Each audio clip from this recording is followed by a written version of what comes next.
I'm Mike. I am the chair of the Artbound Foundation, and I've been involved with the charity for the last 2 years. Just to say, before we start, you'll notice there's some filming going on here for Artbound, and we've got some colleagues from COP TV that may pop in as well. So if any of you are not comfortable being filmed, if you could let us know as soon as possible, that'd be great. Great to see that we're joined by Martha Wardrop as well, who's here, and it's great to see all of you guys. So thanks for coming out to the weekend in Glasgow. Special thanks to Matisse for all her work in pulling together this event. Like you say, it's just a real joy being able to do face-to-face events again, and to see everybody in 4 dimensions is superb. So a little bit about Artbound before we kick off. We're a small charity, but it's fair to say we've got very, very big ambitions. Equalities and social justice is at the heart of everything we do. We're a publishing social enterprise based in Bristol, and most recently we've set up in Glasgow. And it was myself, Steve, and Jamie that helped kind of establish Artbound in Glasgow, as well as Beth, who's here as well. So it's been a real kind of journey, hasn't it, along the way, in terms of getting things established in Scotland. Because as we all know, because we're here, Scotland's quite a different place to the rest of the country. Our aim is to support authors from disadvantaged, and I hate that term, and diverse backgrounds, to get their voices heard, especially for writing that covers important social and environmental themes. And obviously it's more the environmental side that we are here for today. A couple of recent examples of work that Artbound has done include running ongoing writing and publishing opportunities for prisoners and ex-offenders, as well as workshops and offering mentoring. We published Writing Within Walls, a collection of stories with prisoners on the theme of hope in August 21. So that's one of our main projects for this year. On the completely different end of the spectrum, over the last few weeks we've just launched Writing on Trace, which is a brand new book, an anthology produced by emerging LGBT writers, focused on real life stories coming out from the community. No pun intended with that terminology there. As a voluntary trustee and chair of the board, I'm always amazed about the amount of work that the Artbound manages to do, and also the sheer volume of the writing and the quality of the work as well. And I think today's book is absolutely no exception. I think it's in a different league in terms of the design of it, which is great. Further to this, the impact of our work is hugely impressive. As one author for Artbound puts it, and I quote her directly, "The Artbound Foundation is an amazing team who provide me with lots of support, which was crucial as a first-time author new to the world of publishing and editing. The Artbound Foundation is building bridges and connecting people from different backgrounds to make the world a better place for everyone, supporting authors like me and giving voices to the voiceless." And I don't think anybody could have said that any better. Now, on to today's event. It seems a very appropriate backdrop that we've got Glasgow COP26 happening at the moment, given what we're about to launch today. We're all here to find out more about the book Climate Adaptations, Accounts of Resilience, Self-Sufficiency and Systems Change. 20 authors from around the world contributed to this book, which is substantial. And we're lucky to have 2 of them physically in the room with us today. Rupert Read. Rupert? Is he? It's like a telephone, there we go. So come to him in a minute. So Rupert is here. He's an environmental philosopher who focuses on transformative adaptation. And we've got Jane Riddiford, founder of Global Generation, who focuses on community gardens in London.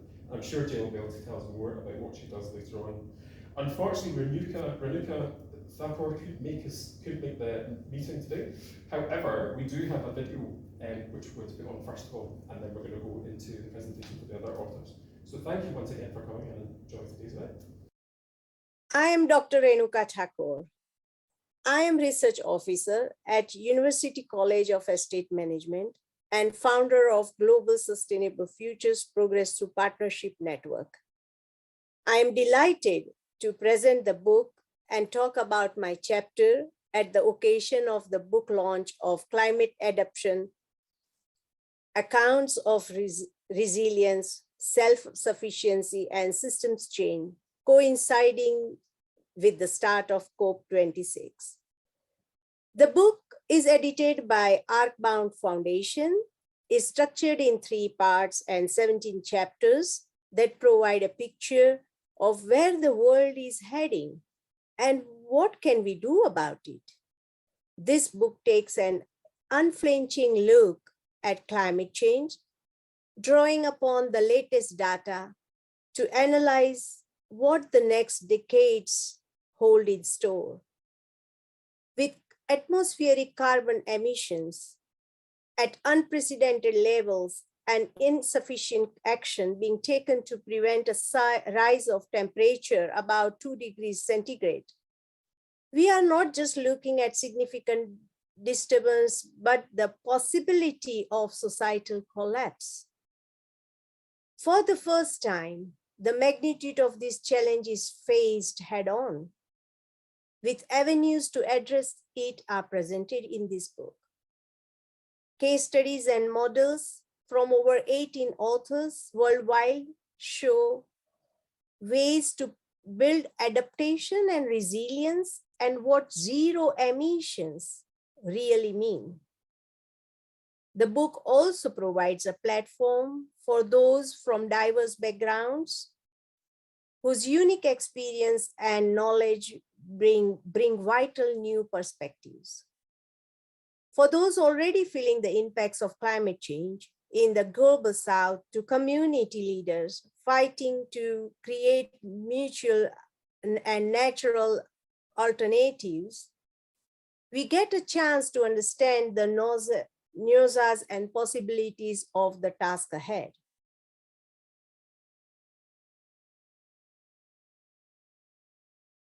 If you are looking to understand the concepts such as climate crisis, climate emergency, adapting to climate change, resilience, self-sufficiency, systems change, then this is the book I would refer to. The book is well-timed for the global UN Climate Summit in Glasgow, that is COP26, and will appeal to the extensive and growing leadership concerned about climate change. It follows in the wake of mounting publicity and literature covering climate adaptation, yet presents a unique stance on the issue. I would recommend every library should have at least one copy of this for the readers who can engage with climate change. We, the authors, include Dr. Morgan Phillips from UK, Dr. Jenny Steele from Canada, Fazila Mubarak from Kenya, Rodrigo Mori from Brazil, Isobel Thomas Horton from Glasgow, Carol Manetta from USA, Dr. Luisa Saradin from Brazil, Professor Rupert Read from UK, Jane Riddiford from New Zealand, including myself, Dr. Renuka from UK. And we also have more authors, Karen Scott from Wales, Vitaly Ducrot from Spain, Olivia Copsey from UK, Dr. Esther Barinaga from Sweden, Dr. Anne Catherine Swag from Germany, Filippo Baza from Italy, Sri Raksha Mohan from USA, Dada Vedapranjinanda from UK, Stephen Gorlick from USA and UK, Dr. Ashit Kothari from India. We all have expertise, knowledge, and experience in areas ranging from oceanography and economics to managing sustainable ecological centers and leading on responses to climate disasters. All chapters are collated and edited by the ArcFound Foundation, a UK literacy charity based in Glasgow and Bristol. So all chapters here, again, are collated and edited by ArcFound Foundation. As part of the ArcFound Foundation environmental objectives, the fundamental aim of publishing this book was to make an incredible, important contribution and create a legacy to COP26 Climate Summit in Glasgow. Two major gaps in environmental literature are addressed through this book. Firstly, the most focus is put on mitigation, preventing climate change, either from the top down or by augmenting individual behavior. Secondly, that there were very little coverage of accounts from people who would be most adversely impacted by climate change, that is, who are already being impacted, especially from global south.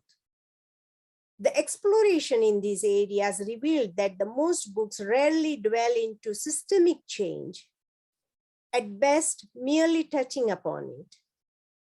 The more we uncovered about climate change, the greater we realize how important it was for people and communities to be empowered in adapting to it and building resilience, moving towards wholly different socio-economic structures rather than laboring under the natural eternal GDP growth model and being reliant upon national and international entities who have consistently failed to take sufficient action.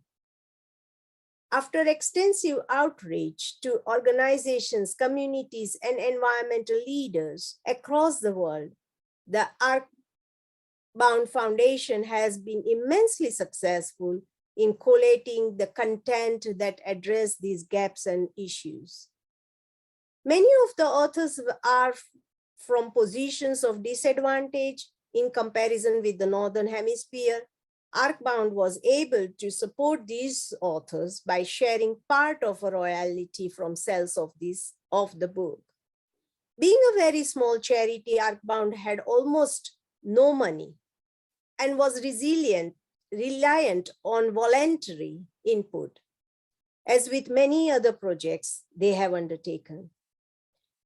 For this project, Earthbound experienced many barriers, as any small organizations would experience. Also, it should be noted that even for those committed to tackling climate change, this has been the case. This issue is important because it means that any environmental project by a small or community-rooted organization faces huge challenges, especially with respect to funding. At the same time, for any project, avenues with invariable refuse support because they cannot see the relevance of climate change on wider culture and wider society. In this situation, I'm very grateful, and I got this opportunity to volunteer and contribute to this book.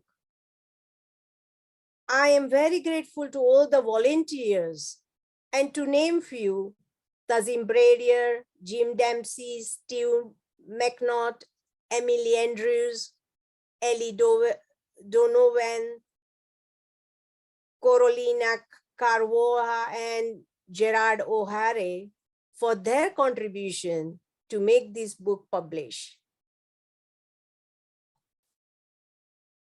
So let me tell about the book. Part 1, it presents with an overview, where are we and where are we going? There are 3 chapters in this part. Chapter 1, the situation, an overview by Steve McCart, Dr. Mary Shaw, Dr. Margon Phillips, and Dr. Justin Stephen provides a background on climate change. But it is not a comprehensive overview. Rather, it shows the snapshots that offer a window into the size of the issue, the scale of the crisis, and the options of humanity faces over the coming decades. This chapter presents a wholly factual, broad account rather than favoring particular perspective. It is also important to bear in mind that the climate data is constantly being reviewed and updated, and models may change. The main message we get from this chapter is ocean warming, acidification, and deoxygenation, permafrost degradation, and the extinction of the species are the phenomena that are highly relevant to human societies and ecosystem integrity, but are effectively irreversible in century timescales. And another message we get, that is going through climate change, and if it wants to be successful, we require huge transformations in the way societies, economies, and everyday life operates. Having said that, we go to the chapter 2, and the chapter 2 is Oceans in Peril, the global state of the ocean, and authored by Dr. Jessica Geer, Amle Kole, and myself, Dr. Renuka Thakore. In this chapter, ocean heating phenomena is discussed. Year after year, oceans are getting hotter, and you will see those figures. And hotter oceans translate to more extreme storms, incessant droughts in some areas and flooding in others. The ocean stored thermal energy is released and catastrophically in the form of a more intensive El Nino and contributes significantly to global temperatures. Also, there is a steepening decline of oxygen levels, already impacting multiple species of fish and apex species like dolphins and whales. The Bay of Bengal is one startling example. Increasing temperatures have changed currents and monsoon cycles at the same time as a buildup of archochemical and sewage levels, pushing this entire ecosystem towards ocean basin anoxia, effectively a dead zone. Of course, higher temperatures also mean higher sea levels. Since 1900, sea levels have increased on a global scale by about 19 centimeters. Sea level rise projections based on the IPCC's different scenarios show that they may be as high as 1 meter by 2100. The world's major cities are on the coast, so many are threatened by increased sea level. With a meter rise by 21st century, and you will see the figure here, about 40% of global population living in coastal zone is threatened. One example is New Orleans in USA, which has already affected by Hurricane Katrina in 2005. This was not a direct consequences of global warming per se, but rather a storm surge event, yet climate change is going to increase the ferocity and frequency of such similar events in the future. If we look beyond 21st century and to the risk of cascading tipping points being triggered, details of which are discussed in chapter 1, this could quite literally be the tip of the many more, would experience widespread flooding and total inundation. Engineering solutions can only go so far when the world is looking for a global average temperature rise of about 3 degrees. The sea level is irreversible, and that's the message we get here. We also discuss the consequences of overfishing and how it is compounded with nutrition pollution, eutrophication, entering through the blood-web interaction and the establishment of invasive species. And then we highlight a need for good governance to manage marine ecosystem and ocean management. Further down, we also suggest some specific strategies, that is increasing the number of marine protection areas and the strength of protection in existing area, a global ban on attractive practices, interesting practices, such as deep sea mining, bottom trawling, ballast fishing, chemical fishing, factory fishing vessels, etc. reduction of fish consumption, changing diets towards vegetable replacements, coastal restoration, mangrove plantation, reducing input of chemicals and pollutants from land sources, responsible tourism, etc. A global ban on single-use plastic, responsible for widespread ecosystem destruction and circulation of microplastic across the marine and terrestrial food chains. Robust activism. The ocean is notorious hard to monitor and prevent destructive activities, but organizations like Sea Shepherd, Greenpeace, and Take 3 can help fill the gap, working in partnership with communities and governments. And finally, we close the chapter by presenting two notable strategies, which are ocean ion fertilization and enhancing ocean alkalinity. So as noted before, ocean takes up around a third of carbon emitted by human activities. Having a high capacity of sequential carbon, enhancing carbonic sequestration could be a way to mitigate climate change. Several techniques that have been proposed for this relate to ocean ion fertilization. If the ocean is supplied with the ion, then the growth of phytoplankton can be stimulated. Phytoplankton is at the base of the food chain, absorbing CO2 and converting it into organic matter. However, such a strategy could also have unaccepted impacts. Large-scale manipulations of the environment does not go always as planned.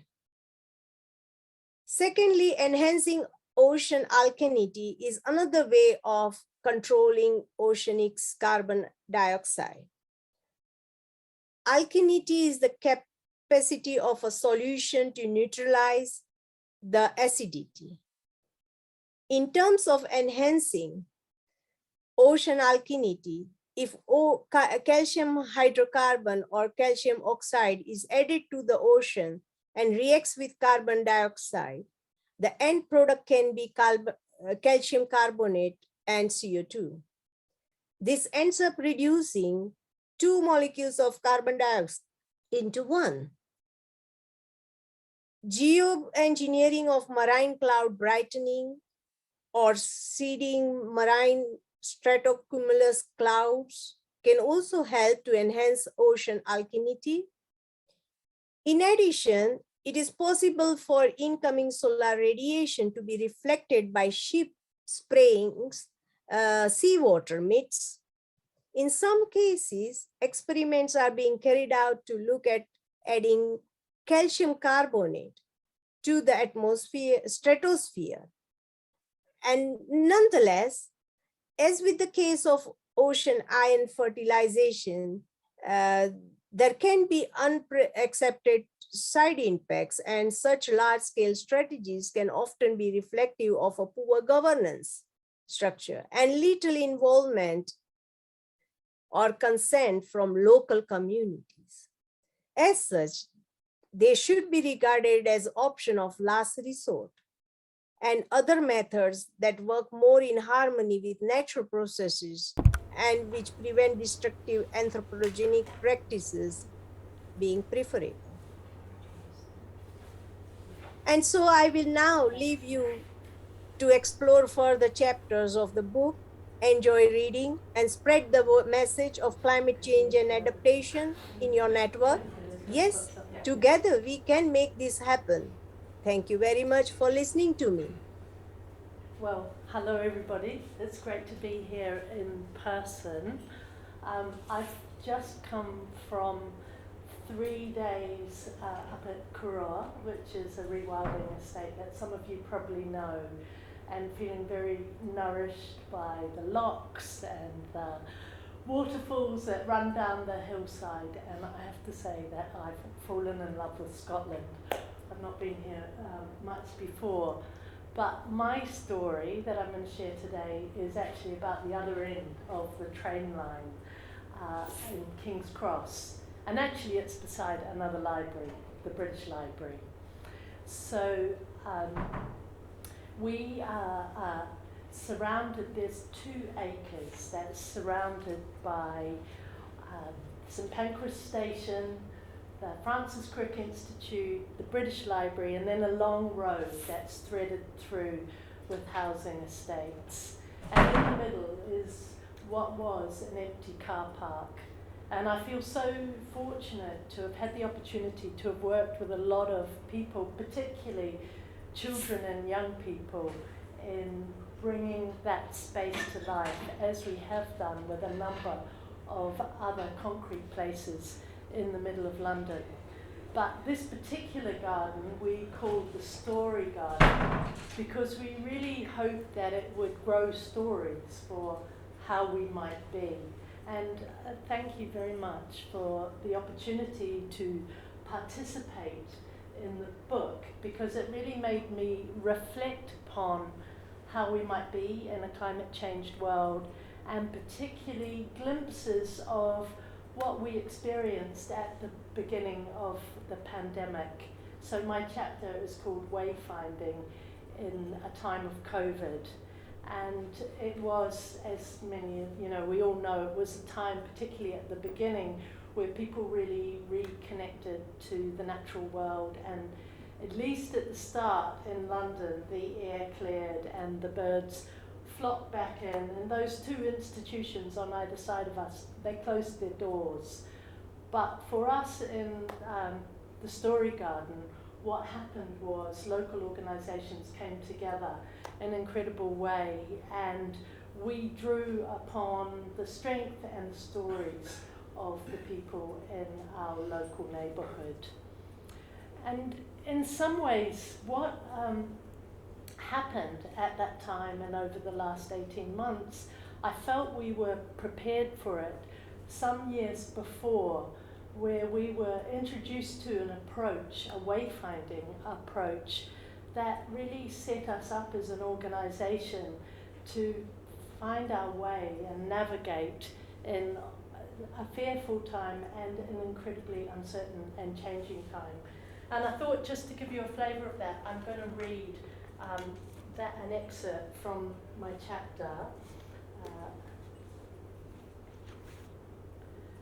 So, back in 2016, a group of colleagues and friends of Global Generation, which by the way is an environmental education charity, but particularly working with children and young people, gathered in one of our community gardens, which at the time was called the Skip Garden, so named because many of the garden beds were constructed out of builders' skips.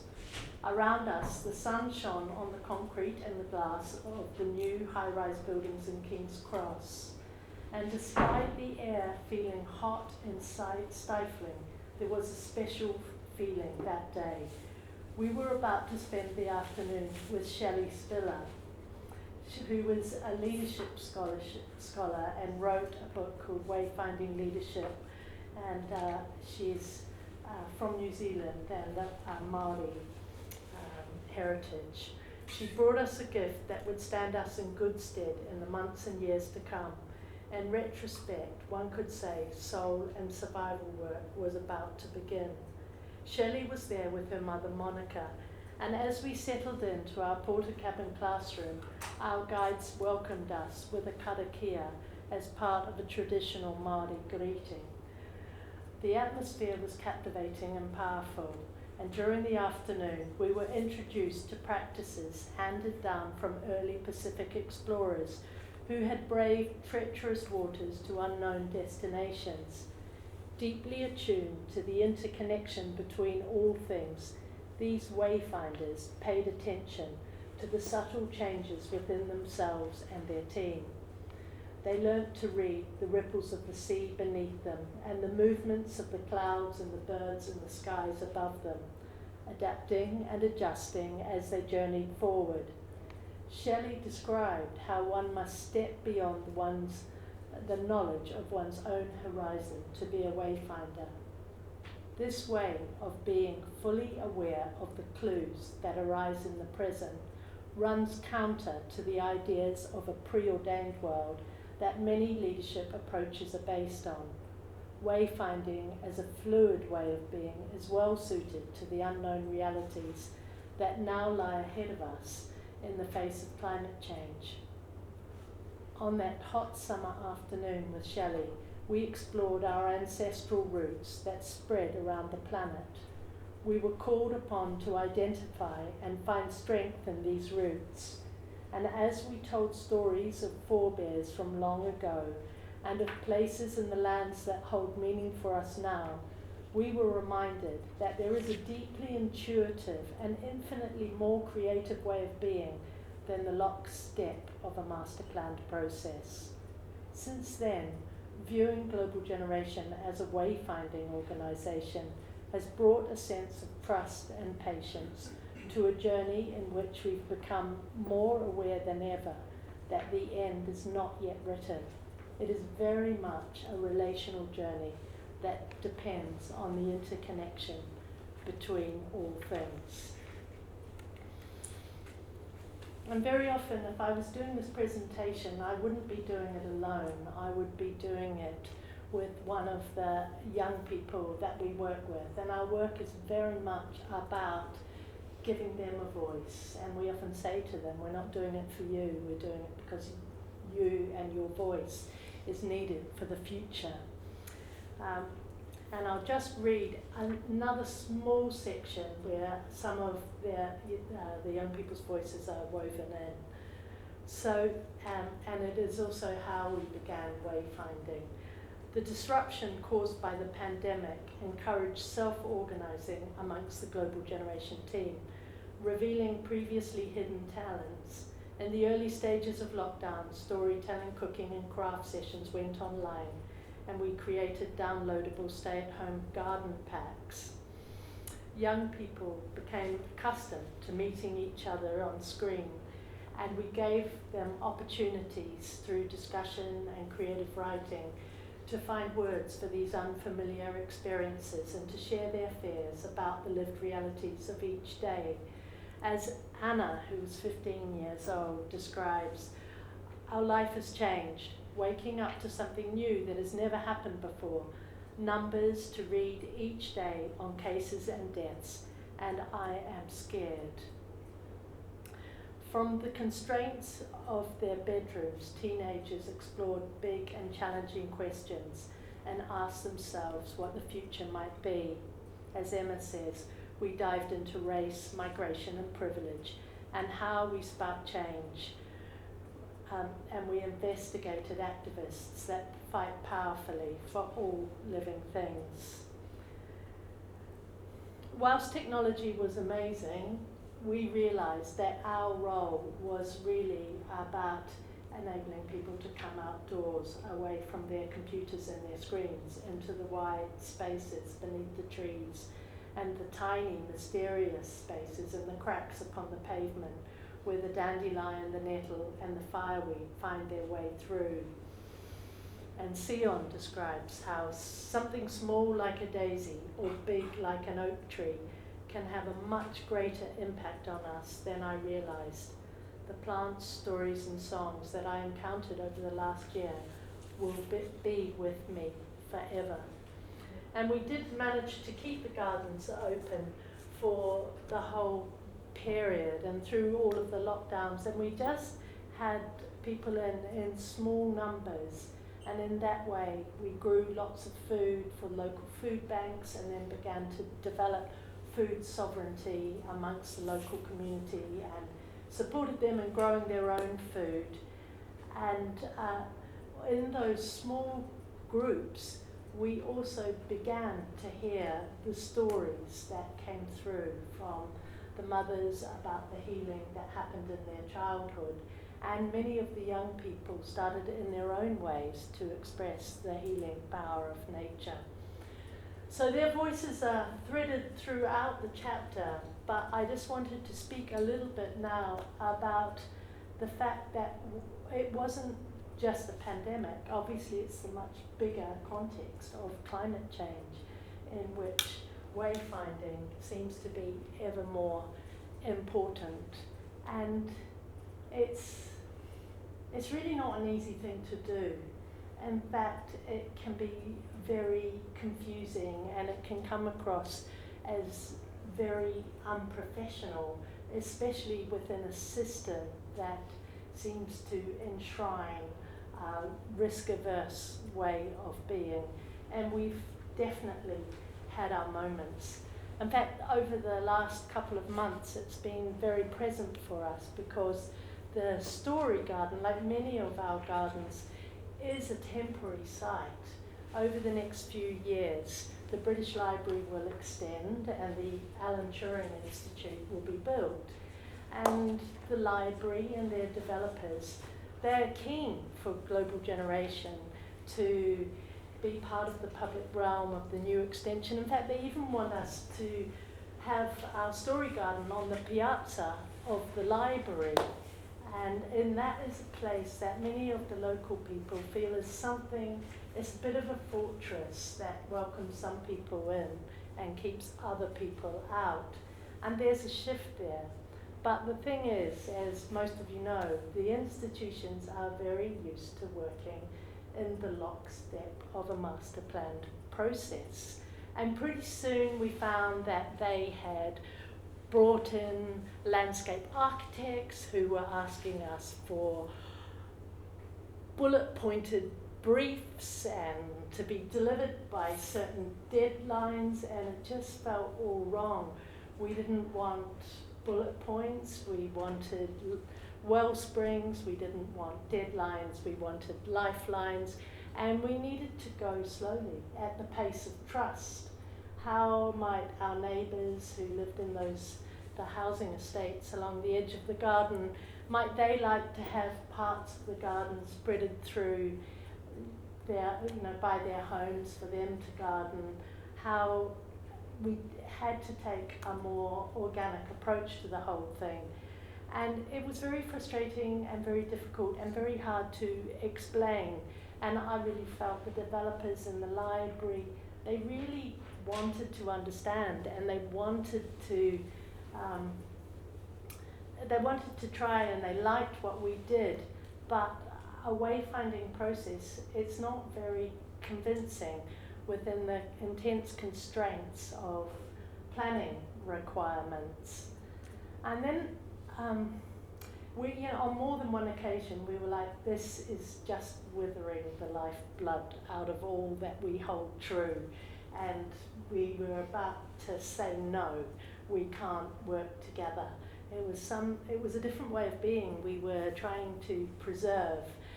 And then somehow, in a most unexpected way, there was this breakthrough. The thing was, for the last couple of years, it's felt very weird that we never had actually met the CEO of the library. And that didn't feel right. We knew the really wonderful community engagement officer, Emma, but how could you expect her to be the one to shift the mindset of entrenched way of doing things? But finally, after many emails and organisations, we managed to set up a lunch for the CEO, Rowley, and his team to come for lunch.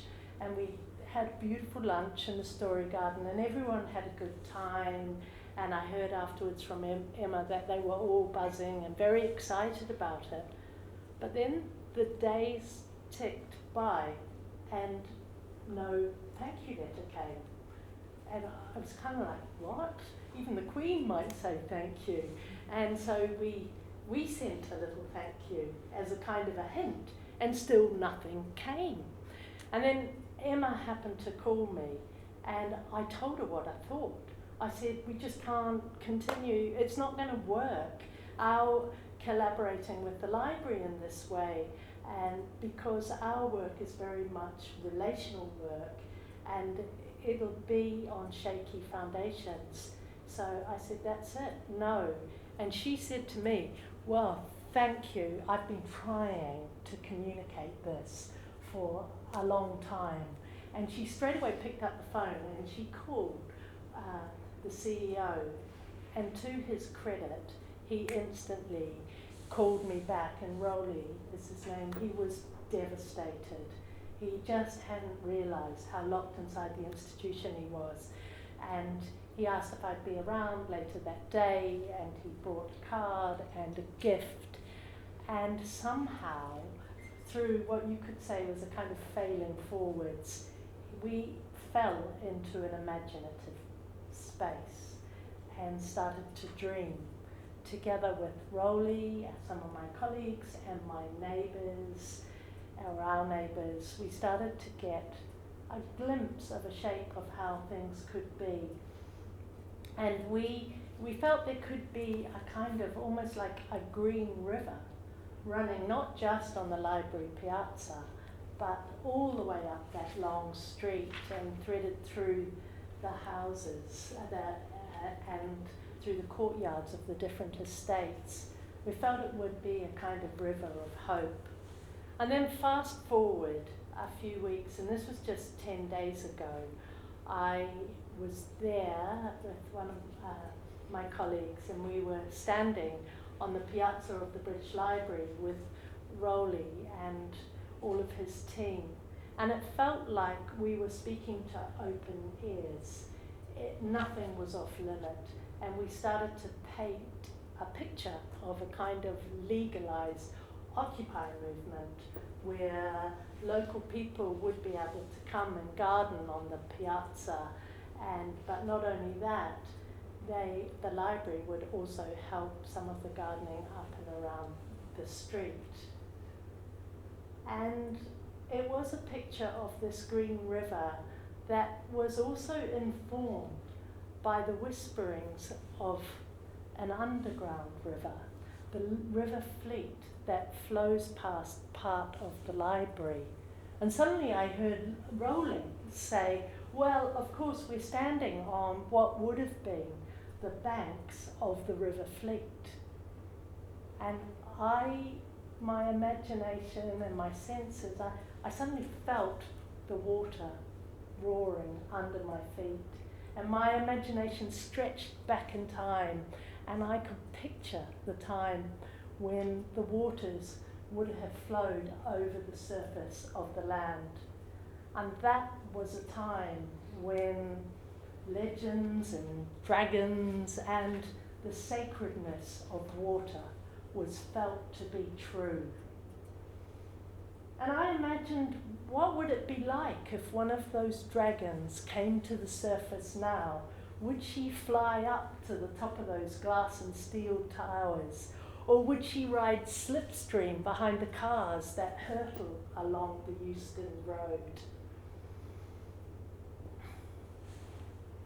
Because the thing is, that river, along with the legends and the dragons, was buried, and perhaps some of our spiritual sensibilities too. And a couple of 100 years ago, it was joined with the sewers. And I started to think that maybe the dragon, if she came to the surface, she might cry and cry and cry, and in her tears, the light might come through, and she would create our green river. And it would be a river of remembering and reconnecting.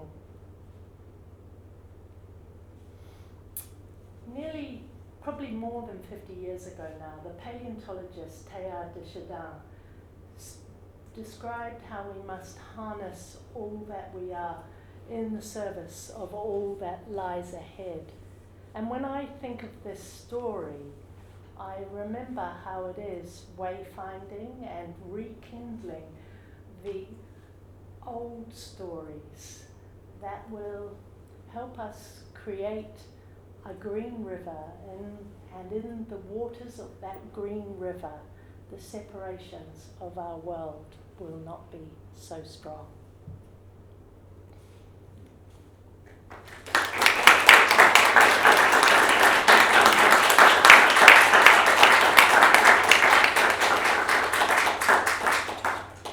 Well, thank you, and it's a real pleasure to be here to help launch this super book. I really admire what Artbound have done here. It's a really lovely book, and the time, obviously, that it's coming out, beautiful, beautiful timing. It was timed precisely to coincide with COP26. Adaptation is a key theme at this COP for the first time ever, and for good reason.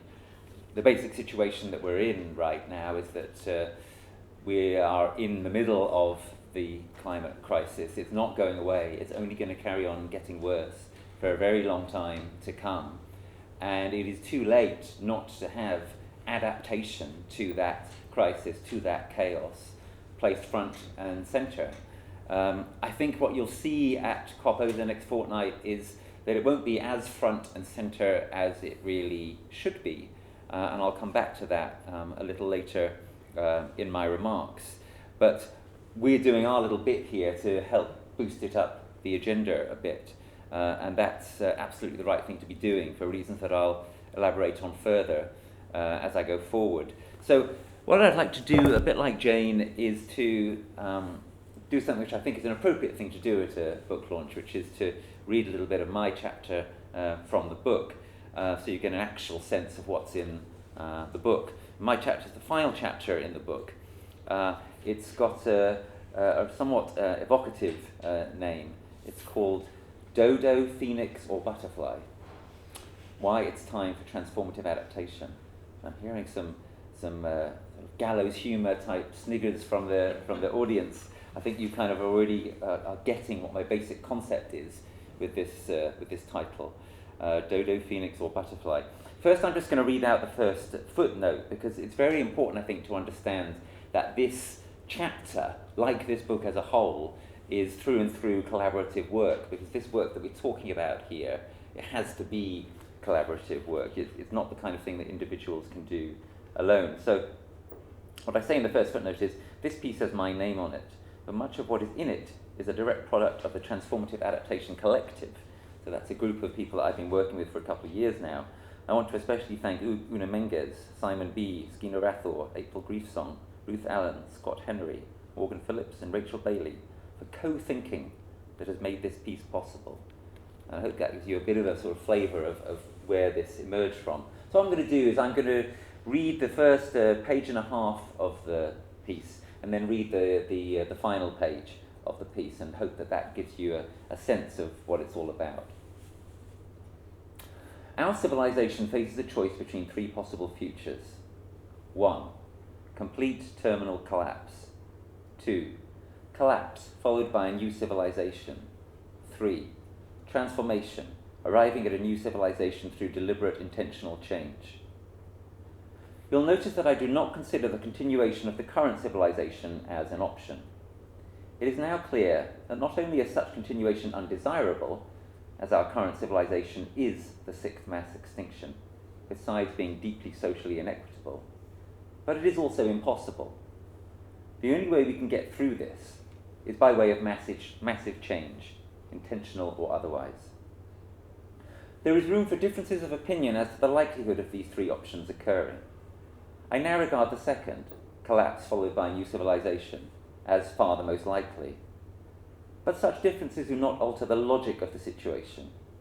If one accepts that we face a choice between these three possibilities, it is clear that we ought to aim towards what I call butterfly, option 3, transformation, but also at making phoenix, option 2, collapse followed by a new civilization, as good as possible, as an insurance policy against becoming the dodo, option 1.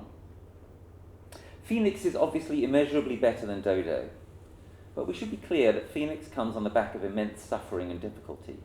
A phoenix rises from ashes. That is why butterfly is clearly the option to aim at, so long as there is any chance of it. But given phoenix's immeasurable superiority to dodo, we also have a strong responsibility to place plenty of effort at avoiding dodo and at least enabling phoenix. In this chapter, I explore how transformative adaptation distinctively aims at butterfly and represents the most likely way we can, via butterfly or more likely via phoenix, avoid becoming dodo. And there, at this point in the book, I have 3 helpful pictures, which you can see of a dodo, a phoenix, and a butterfly. What is transformative adaptation? Transformative adaptation is based on the awareness that climate disasters are here and are going to get worse. We need to adapt to this new reality, but we need to do so in a way that rises up to meet it, a way which is transformative of our existing failed institutions.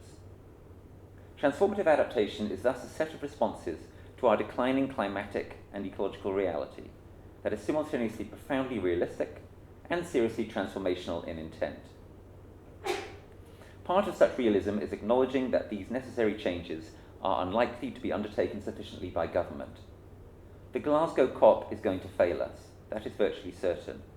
That is in print, so you can test it within the next 2 weeks.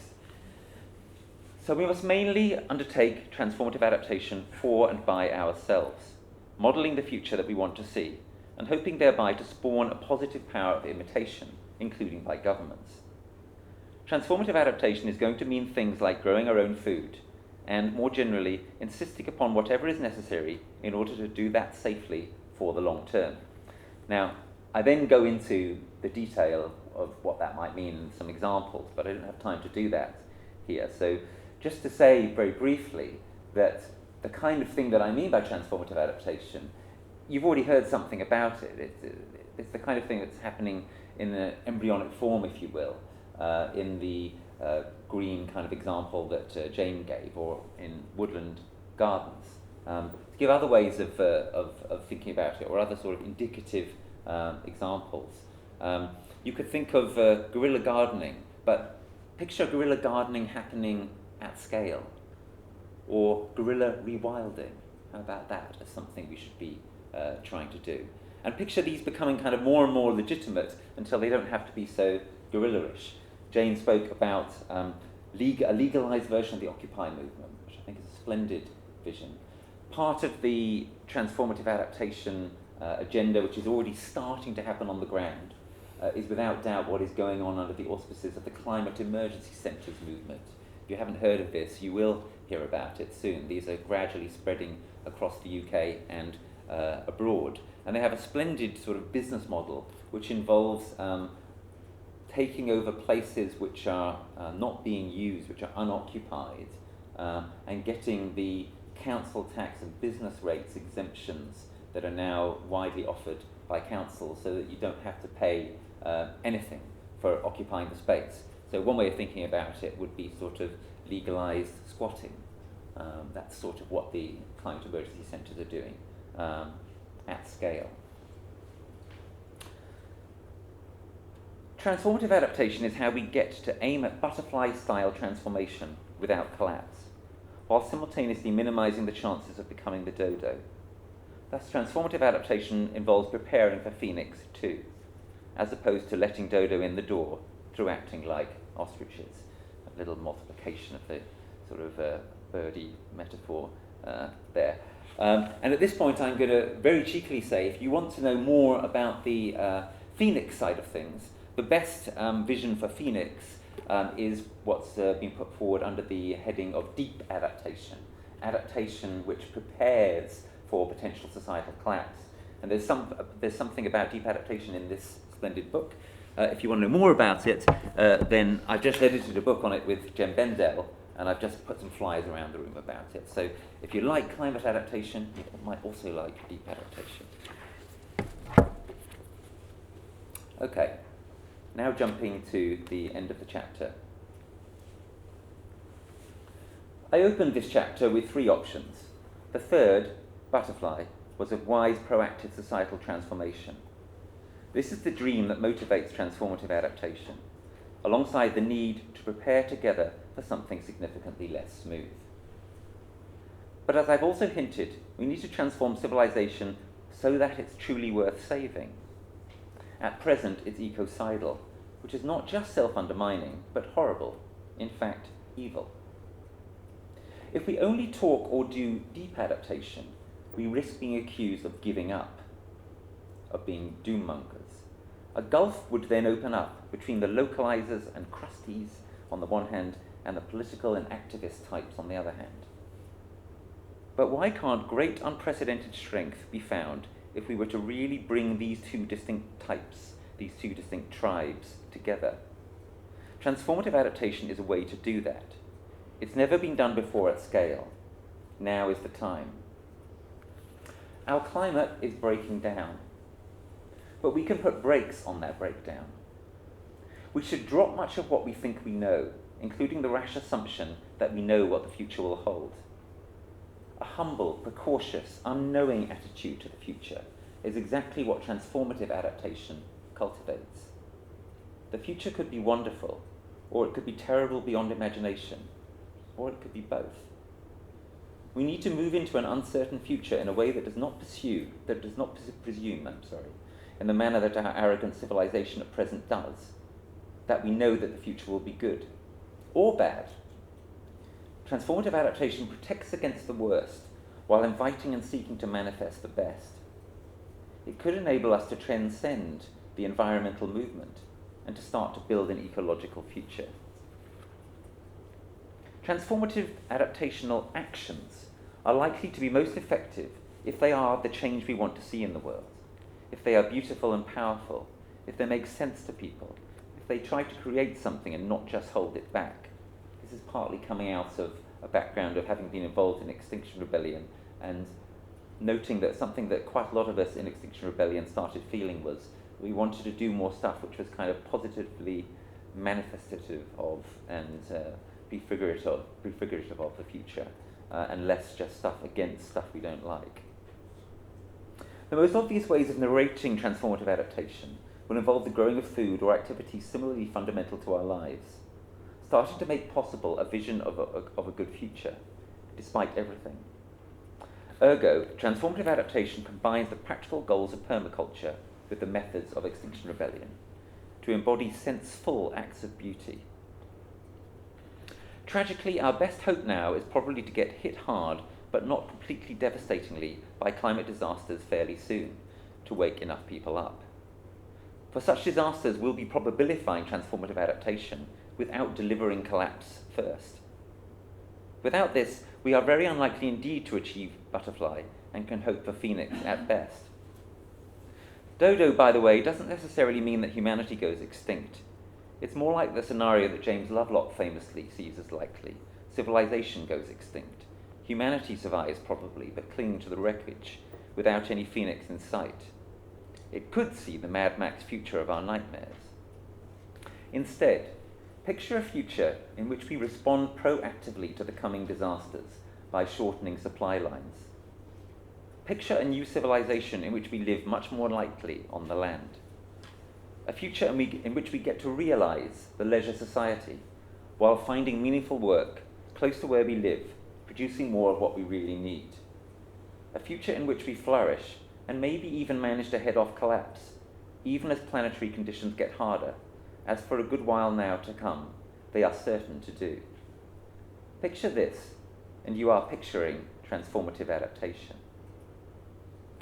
So that's how my chapter ends. Just before I end my remarks, a few final remarks about what the context of that chapter and this book is in this historic moment where we now find ourselves.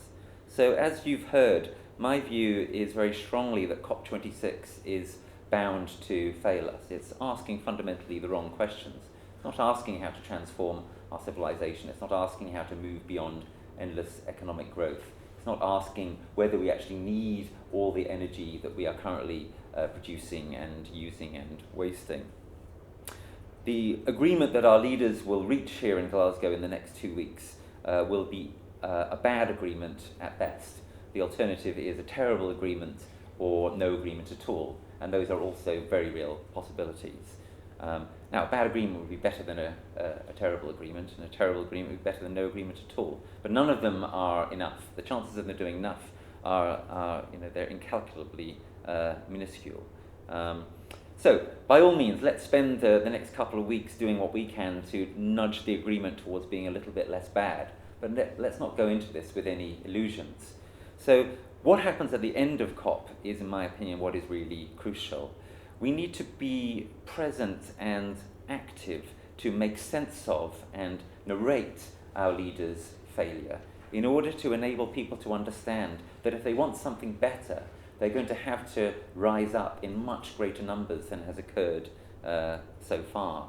And one of the great opportunities and responsibilities of the next fortnight is, I strongly believe, to ready ourselves to begin that process around the 12th, 13th of November. If there is to be a decent future, it will certainly require that there is a much more massive climate movement that will make, for example, even Fridays for Future, as we've seen it so far, come to look small in comparison. But there's something else as well which is integrated with this, which is that what we need is for the failing us by our leaders of COP26 to be the occasion for a pivot towards adaptation. And that's necessary and crucial for two reasons. One is in itself, because the fact that COP26 is going to fail us accelerates the importance of adaptation for the future. The fact that our climate is going to deteriorate for a long time to come, possibly forever, because of failures such as the one we are about to see in Glasgow, means that we have no choice but to adapt. So we better start doing it, and we better start doing it as well and as soon as possible. And we cannot rely on our governments to do it for us adequately for the very reasons that I've been offering you so far in this little talk. And the second point here, and this is my final point, is there's another reason why the turn to adaptation at this point is absolutely crucial, which is that part of the reason why we've reached this pretty pass, that the world is waking up to the climate emergency. It's really been waking up over the last few years, but the wake up is awfully late. It's not sufficiently complete, and it's not influencing our governments enough yet. Part of the reason why that's so is that people have been concentrating most of the time so far on talking about what's called mitigation, on talking about emissions reduction, on talking about should we be aiming to reach net zero by 2050 or 2025, questions like that. This way of thinking, while important, always seems to push the crisis off into the future. 2050 sounds an awful long way off, and it is. Even 2025 for a young person, for example, that's a significant fraction of your life. To really get more serious about the climate emergency and really bring it home to our fellow citizens, to our neighbours, to our friends and family, to those we are teaching or studying with, to our leaders, to ourselves, we have to understand that the climate crisis is right here, right now, already, that we are in the middle of it, that we are in the sixth mass extinction, that the weather chaos of the last few years is the start of a great unravelling. And the best possible way of doing that at this point, I firmly believe, is to pivot from mitigation to adaptation, is to say to people, to say to ourselves, we have to adapt now, because the crisis is here now. And if we start adapting now, if we start doing stuff differently and talking differently, then we will make real to everybody, including ourselves, that this is not about 2050, this is not about 2025, this is about now. And if we don't start adapting now, we're going to get hit harder and harder by the kind of stuff that's been hitting other countries already very hard. Britain has been lucky so far. We haven't experienced the floods like Germany has this year, or the wildfires like Australia or California, or the heat dome like most of North America. That luck will not last. So, if we pivot to adaptation, the real beauty of it is that as well as doing the right thing and the necessary thing, and prefiguring the future adequately, it's also the best possible way now that we can make progress on mitigation.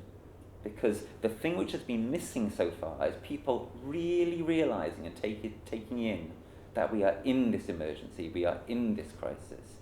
If we pivot to adaptation, people will start to wake up in that way and really realize it and really take it in. So it's a win-win. What everybody ought to be doing now, whatever your previous history or whatever your other priorities, is placing adaptation front and center. And it's a delight and an honor to be part of this book, which is helping to make that process possible. Thank you. Thank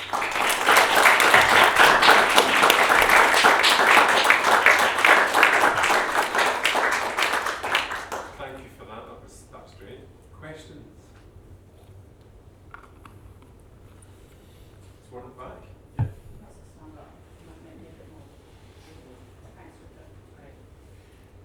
So I'm very struck by, my question really is about strategic change versus ground-level change. I've been very struck by the realisation that what's going on at the moment will not change much about now, between now and 2050. So most of what we're trying to do in Glasgow is about post-2050. And that's quite shocking, I think. Rupert, you mentioned deep-adaptation, you mentioned CCs. What I'm interested to hear, and one that I think might be useful for the audience, is to understand whether you have seen anything that you think is commensurate with the magnitude of the challenge coming from a strategic level, senior level, top down, or whether you feel as though most of what needs to happen is going to happen at ground level. Yeah. Well, obviously, what I've seen coming from the top down is not all that there is happening at the top down. Some of it's happening behind closed doors, and I've only been behind a few of those closed doors myself. But the short answer to your question is no, I have not seen anything coming from the top down that is adequate. There's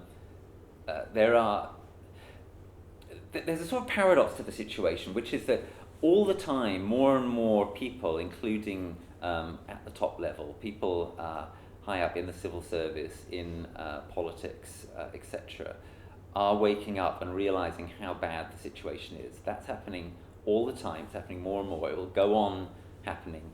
Events such as what I anticipate as the failing us of COP26 will accelerate that process. But the paradox is that while that's happening, that isn't really translating into very much discourse at all, let alone action on what would actually have to be done in response to that. Why is that? So one reason why is that, as far as I can tell, a lot of this thinking and discourse is either still happening mostly inside people's heads or inside very small groups behind closed doors where people are afraid to move openly. And I understand that very well because that coheres with my own experience. When I had my kind of biggest moment of waking up, which I can date to the precise hour and day and month and year, it was when I was delivering some leaflets for the Green Party in 2016, in the summer of 2016, and I was just walking from one house to the next, and these words flashed into my head: "This civilization is finished." And that was the basis for the work that you just heard me describing. That was the start of me sort of really waking up to and accepting that business as usual, even a sort of reformed, improved version, simply wasn't an option anymore. But I resisted that wake-up call pretty strongly for quite a while. I was incredibly nervous of it because I was nervous that me saying that would demoralize people and that I would get attacked for it. As it happens, neither of those things have happened very much. I mean, I have been attacked, but mostly by people who I don't respect anyway, so that's not really a big deal. I don't seem to have demoralized people. On the contrary, many people have been energized, including myself, but many others. And that's been the response to look at Extinction Rebellion. You know, when Extinction Rebellion was formed, people said, "Oh, you're never going to get anywhere with an organisation called Extinction Rebellion because it's too kind of negative sounding and doomy," and that proved to be, you know, completely incorrect, and completely bucked the trend. But you see what I'm getting at? That there is a big reluctance to sort of raise your head above the parapet here, and I can understand why. When I was doing political liaison for Extinction Rebellion a couple of years ago, I remember speaking to a party leader in this country. I won't say who it was, but a party leader in this country, describing, this is in a closed doors, you know, private session, describing to them how we saw the situation. And I said to this person, "When you hear this, how does it make you feel?" And this person's reply was, "I feel terrified. I feel terrified. I feel terrified for those in my family from the younger generation, and they weren't bluffing or just saying what sounded like what I wanted to hear or something. This was coming straight from the heart of this person. But politicians, they still won't say anything like that in public. Not even politicians from the Green Party feel willing or able to say that in public yet. So we're still working through this process of sort of, it's not exactly denial, though some of it is a sort of soft denial, right? No, I don't see anyone yet anywhere near being out in the open at high levels willing to address this sufficiently. And this is one of the reasons why adaptation remains the poor relation. So as I was saying in my remarks, my belief strongly is that for a while to come, most of the leadership here is going to have to come from the bottom up. And that's what makes Climate Emergency Centre so important, and the Transformative Adaptation work generally, the work of organisations like the Glacier Trust, Greenhouse, what Jane was talking about, local projects like we were just hearing about. Because all of this starts to kind of move the conversation and move the reality in the right direction. And what needs to happen is this work needs to be accelerated, it needs to be scaled up, it needs to be joined up. We need to be forming in that way a sort of distributed, massive climate movement, which is not just a protest movement, nor just a movement of kind of realizing the new future on the ground, but gradually a sort of synthesis of those two things. And if you start to get enough of that, then it seems to me you start to put enough pressure on the higher ups so that they might actually start to lead a little bit. Yeah, in Glasgow we have got an adaptation strategy. Yes, I've seen it. It's really unusually good. Yeah. Which was envisaged 10 years ago, and the council, along with a range of academics and regeneration organisations, because everyone realises we've got vulnerability because of the River Clyde. So there is already this movement of people concerned about adaptation. I don't think it's not been taken to the wide enough audience, as you said. Yes. And not enough people know about Climate Ready Clyde. Yeah. And having the COP26 in Glasgow, hopefully more people will understand what we're doing. Definitely. As a city. Yeah. But how can we reach a wider audience? We have now got this great opportunity over the next 2 weeks to really extend knowledge and understanding of what's happening. So how can we get to reach more people and get people to understand what role they can play? Yes. It's not to be left to leaders, academics, bureaucrats, politicians. It's everyone's responsibility. Yeah. And everyone has a role to play. Yeah. So Climate Ready Clyde is good. It's unusually good compared to what most other places have so far. Far too few localities, businesses, etc. have any serious plans for adaptation. The UK government doesn't have serious plans for adaptation. Somebody else who's thinking about this is Rebecca Gibbs, who just asked the question, and her Cadence network. We need more of these kinds of things. As you say, in the next couple of weeks, we have a great opportunity to make progress in spreading awareness about these things and starting to do something about them through the COP. In my opinion, as I gestured at in my presentation, the greatest opportunity of all lies around the ends of COP. I think around Friday, November 12th, Saturday the 13th, and the days and weeks and months after that, but especially starting around that period, a lot of people are going to be suddenly open to these kinds of thoughts in a way they haven't been before. Because a lot of people are going to be realised, especially if we help them to realise come the end of COP, that, oh my God, there weren't any adults in the room there. There is no cavalry. They are readying for us to just go down. That's what they're doing, and they're not even getting ready for it. They're not even doing a deep adaptation. It's going to be a huge wake-up call. It's going to be very distressing for many people. A lot of people are going to need support. Some of them may be people in this room. A lot of them are likely to be people outside this room who are more kind of, because if you're in this room, you've already sort of self-selected to be interested in this. But a lot of people who take a less strong interest, right, are going to be sort of shocked when they come to start to realise, my God, you know, I was thinking that COP26 was going to sort it out, and they're really not. So a lot of people are going to need help and support with that. That can be the beginning of something. I would repeat what I said before. I would urge you, if you're involved in any way in any activist groups, or if you're involved in sort of communications or whatever, or even if you're just, you know, on social media or something, everyone can play a role. Be ready, starting Friday, November the 12th, to make these kinds of points, to say plain that COP26 has failed us, and to pivot more towards adaptation. And then, of course, what becomes crucial, which was implicit, obviously, in the stuff I was reading from my chapter, is defining adaptation adequately. Because so far in the debate, and this is one of the things which the Artbound book is very good on getting beyond, so far in the debate, one of the reasons why adaptation hasn't been talked about enough is that some people within the climate and environment movement have been reluctant to go down the adaptation path because they've thought that it involves a kind of giving up. And because they've thought that that what adaptation consists of is stuff which is only kind of selfish and short-termist. And if by adaptation you mean simply things like building higher seawalls and stronger hard flood defences, then that's an understandable reaction.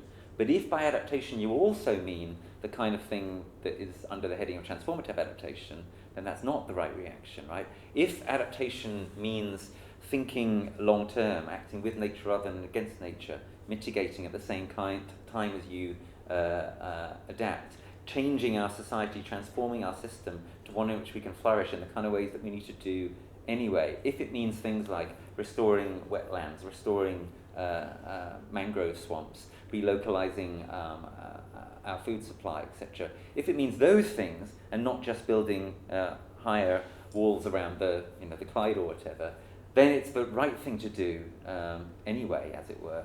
And it points in the right kind of direction. So defining adaptation becomes absolutely crucial. We need to make sure people don't think that adaptation just means what it means in the hands of someone like Scott Morrison, the Prime Minister of Australia, who made this kind of flip last year. You know, for many, many years, the Australian governments have been, the Australian Liberals, the Conservatives in Australia, have been climate deniers. They've suddenly made this flip to adaptation. They've left out the whole kind of mitigation stage. They just jumped straight past that. Emissions reduction, that's much too difficult. So they moved straight to defensive adaptation. So they're saying things like now, we have to build walls around Australia, build walls around our river because the climate's getting worse, etc. That's what in the past has given adaptation a bad name. So defining adaptation adequately is going to be one of the great, sort of political battles really of the decade. We need to define it as and realise it as something like transformative adaptation plus some deep adaptation to stop to make dodo less likely. If we do that, then I think we can rise to the challenge that your question indicates.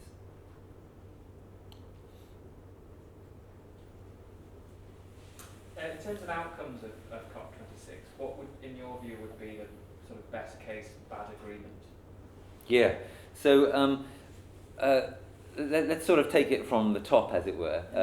A bad agreement, which was as good as it could be, would be one that that said there'll be no more fossil fuel exploration and discovery and production.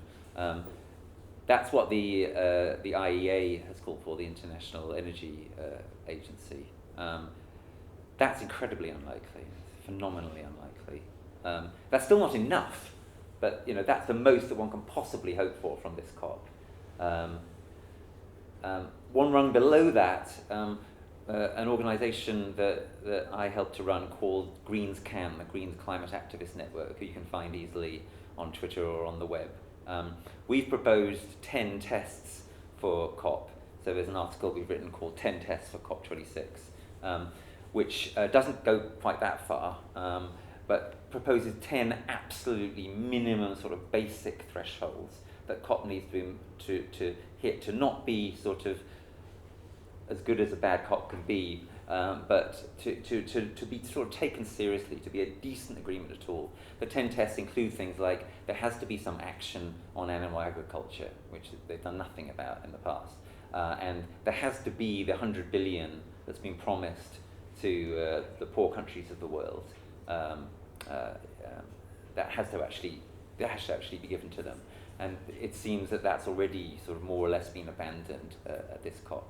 So the 10 tests, we've been criticised when we put forward these 10 tests. People said, these are not enough.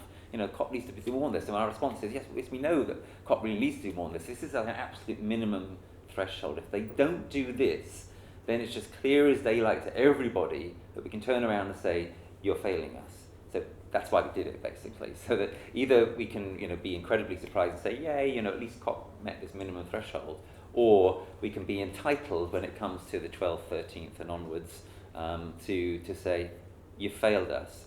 We're going to say that plain. We're going to respond accordingly, including, if necessary, engaging in non-violent direct action, etc. We're going to pivot more towards adaptation. We're not going to rely on you anymore, and hopefully, we're going to rise up a lot more. Like I say, what we really need is a movement which will make Fridays for Future look small. The 10 tests represent a minimum threshold. I think that it's unlikely we'll get anywhere near them, frankly. I just want to ask, so that your group who made those 10 points, what kind of exposure do they get? Like, do you get to send them directly to delegates, or what's the kind of, or I guess so many NGOs and things will have really great things that they want to get across. Like, what is the channel? Yeah, we're small fry. I would love to be able to send them directly to the official delegates. I mean, obviously, I'm going to be there. I'm going to be spreading the word, and we're getting quite a good response to the 10 tests, and we're hoping they're going to get some more publicity over the next couple of weeks. But look, it's very, very difficult to actually reach, the negotiators and the government and so governments and so forth. I was at the G7 in Cornwall a few months ago. It was quite a depressing experience in many ways. It was literally impossible to get anywhere near the negotiations. It's not as bad as that at COP, but it's still not great. So watch this space. I mean, I think there'll be some creative things happening inside the blue zone, the official zone, perhaps especially towards the end. If anyone's here who's inside the blue zone, please come and see me before I go and touch base. One does what one can. I'll be on BBC Politics Live on Monday. Maybe I'll get a chance to air these ideas then.